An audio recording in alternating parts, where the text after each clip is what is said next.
Olá, eu vou ler um trecho de uma das obras mais extraordinárias das últimas décadas da literatura em língua portuguesa. Falo deste extraordinário Tiago Veiga, uma biografia, de Mário Cláudio. Vou ler um excerto que começa na página 535. Desci pela encosta de curvas até à Estrada Nacional, indisposto com a cena a que assistira.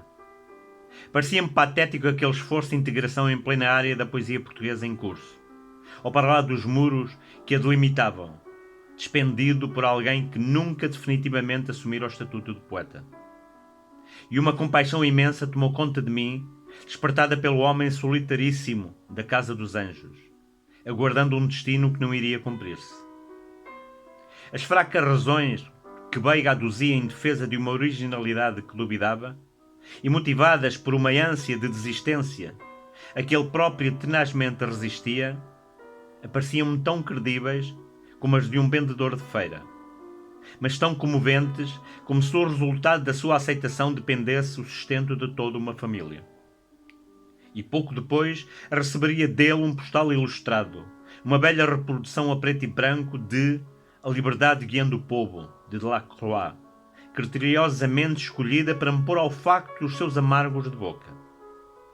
Em caligrafia miúda, queixava-se dos ventos que em Portugal teimavam em soprar de França e da reiterada ignorância daquilo que, exceptuando os casos mais óbvios de um T.S. Eliot ou de um Dylan Thomas, constituía o mainstream anglo-saxónico, se descontasse o então recente fenómeno da pura moda representado pela geração Beat.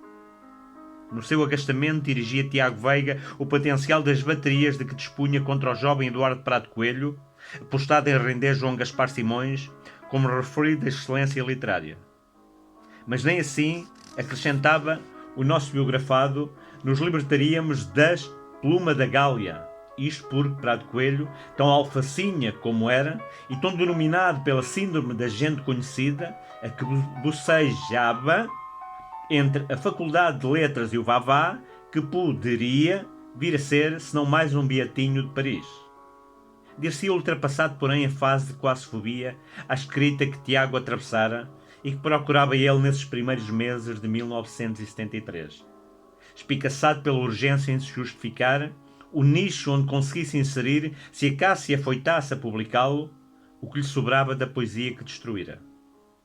Mas eis que, convencido de que me sobressaltaria, juntava Veiga um post-scriptum à sua mensagem, confessando o seguinte: um dia destes volto a enamorar-me, perdidamente, do fogo.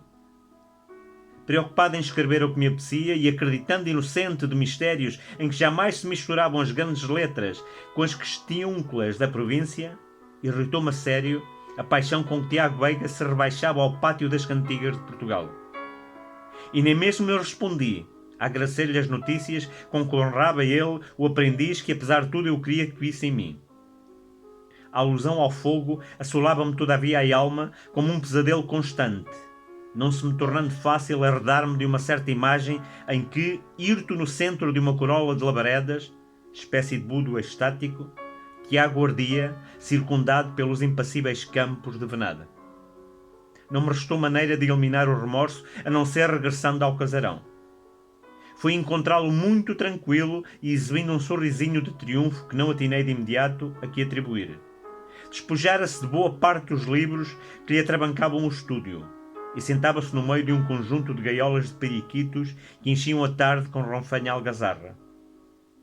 Demorou-se a descrever as características de cada qualidade daquelas aves, os ingleses, os paladinos e os de Burke, a sua alimentação e o seu acasalamento, a morfologia dos seus ninhos e uma infinidade de pormenores de idêntico teor.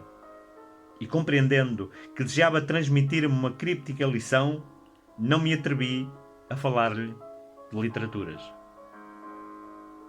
Tiago Veiga, uma biografia. Uma obra extraordinária que deve ser lida por todos os que ainda não a leram e voltar a ser lida por aqueles que já leram. Obrigado, Mário Cláudio.